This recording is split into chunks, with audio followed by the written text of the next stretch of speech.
Hi everybody and welcome to today's video. Today I'm reviewing a pen from Pineider. Here is the box. It is the Pineider Avatar Ultra Resin and I have it in the Riace bronze finish. This is why the pen comes packaged, a really lovely sturdy cardboard box, so with some lovely embossing and stuff on the lid. And then here is the pen in a little foam cutout. You get some information, instructions, and sort of brand information and stuff like that. But the thing we're most interested in here is the pen. So let's look at the pen.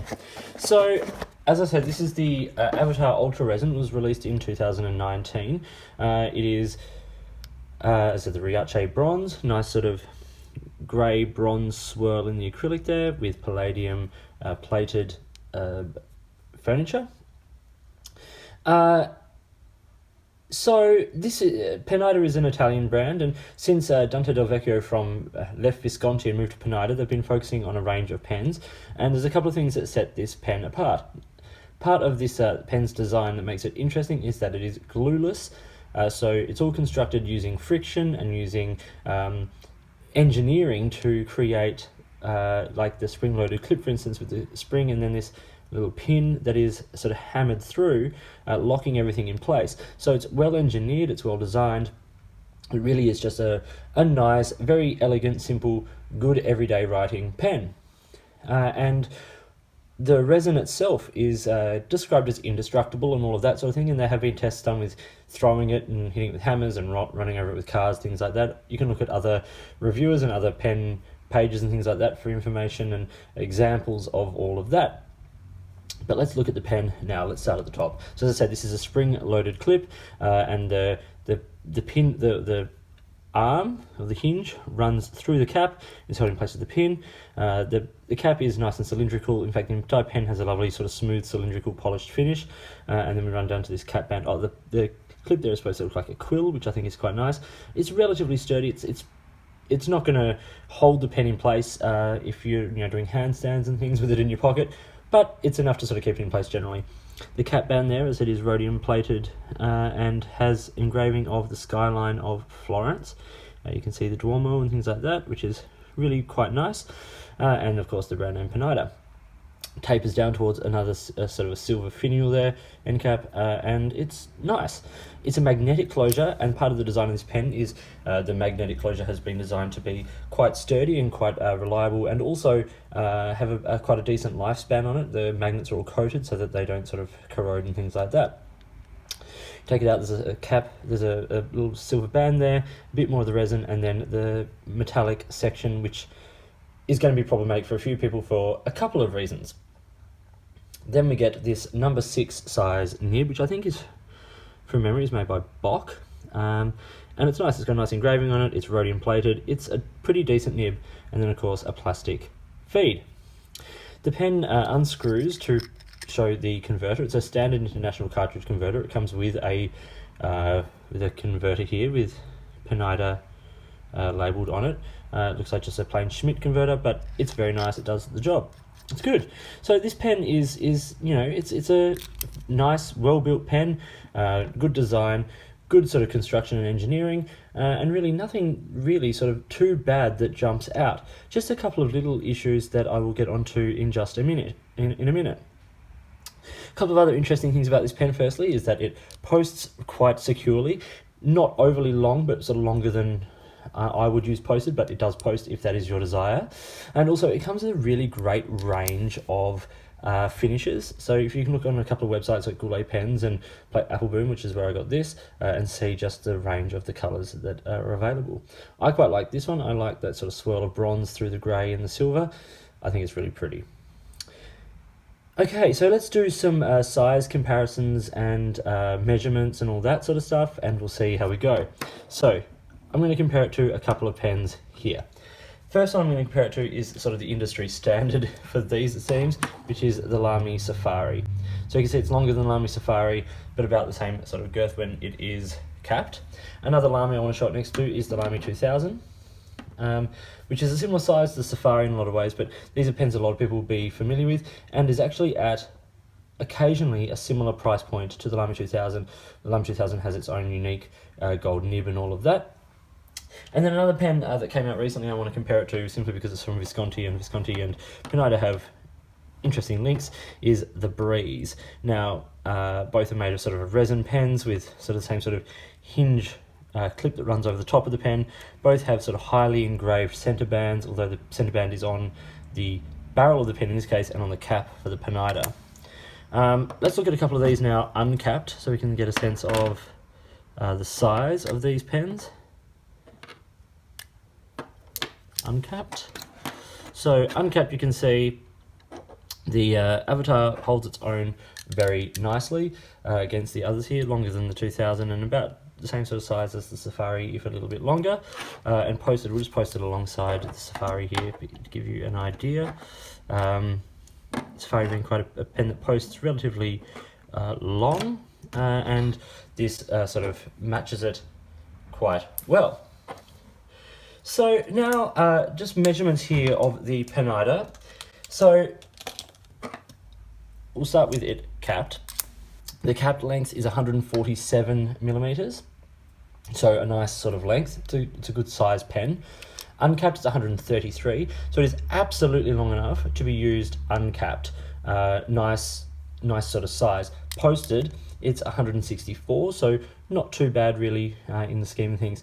Now this section is in the middle there, about 8.5, which for a lot of people is going to be just a bit too small. The other issue is that it's a metallic section, so it picks up fingerprints very, very easily, and also it does get a little bit slippery. So even though it has a nice sort of flare there towards the end, it is going to sit quite narrow in your hand, but it is a decent sized pen in the hand, and you can write with it for a decent amount of time. And also this distance between the end of the section and the point of the nib allows for a nice sort of position in the hand. You're not feeling like you're crunching down on a small nib or anything, because it is a nice sort of standard number 6 size. So let's do a writing sample, and then I'll come back and talk through a couple of little what I consider to be, a couple of pros and cons with this pen. So here we have some Clairefontaine paper, and we have the Pineider, badly written, Avatar, Ultra Resin. Now, so this is the Riace bronze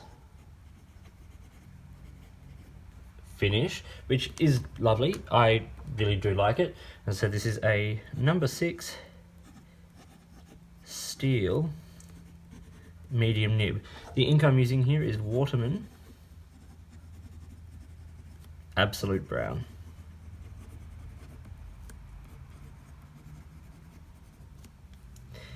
Let's do a quick little writing sample.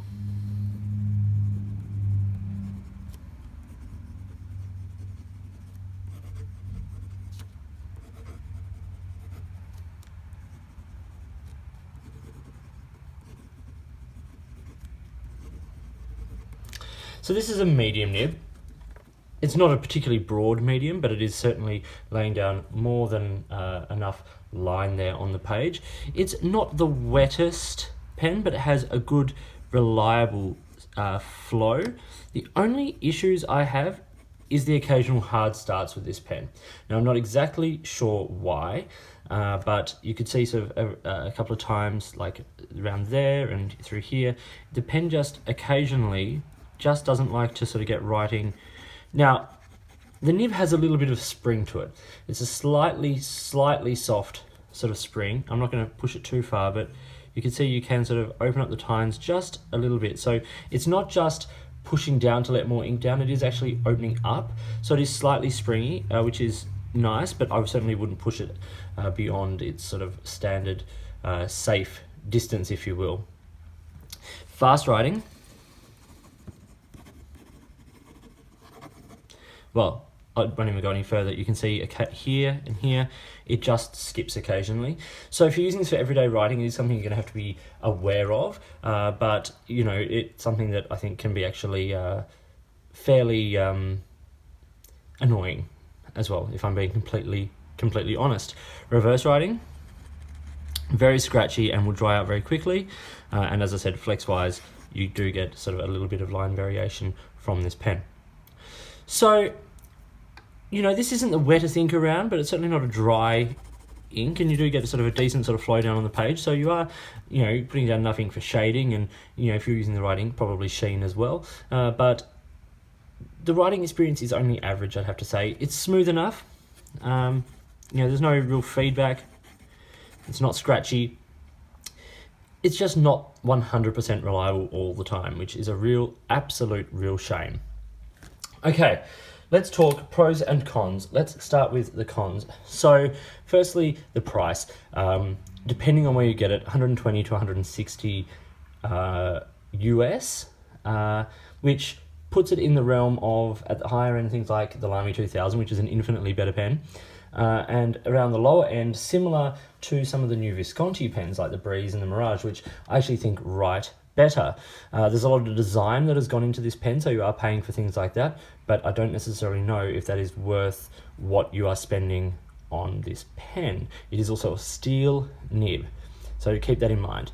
Now, a couple of other little issues that I have with this pen is the magnetic closure. Now, if you listen carefully,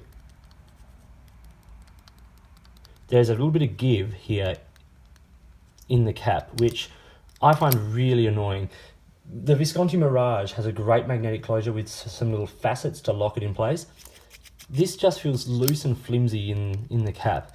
It's sturdy, it's not going to go anywhere, but it's just loose, which, yeah, I don't think is necessarily forgivable.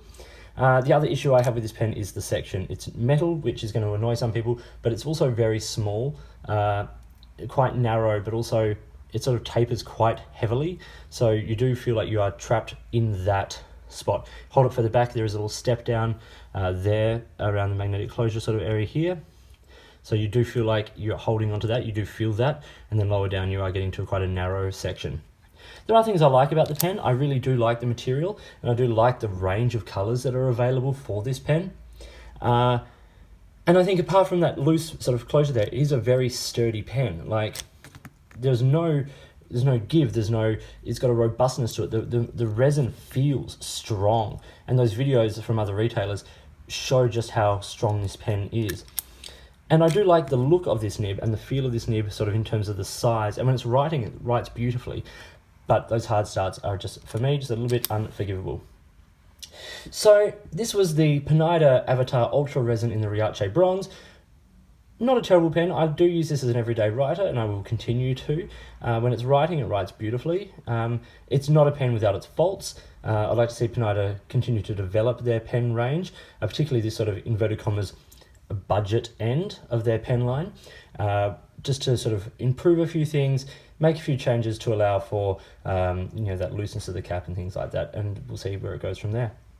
But anyway, I hope you found this video interesting. If you did, give it a thumbs up and subscribe to the channel. Hit the notifications button if you want to stay up to date with the videos that I produce. Please feel free to get in touch using any of the platforms listed below. You can find me on Instagram or Twitter at @the_offstage_me, or you can comment on any of my videos here or drop me an email.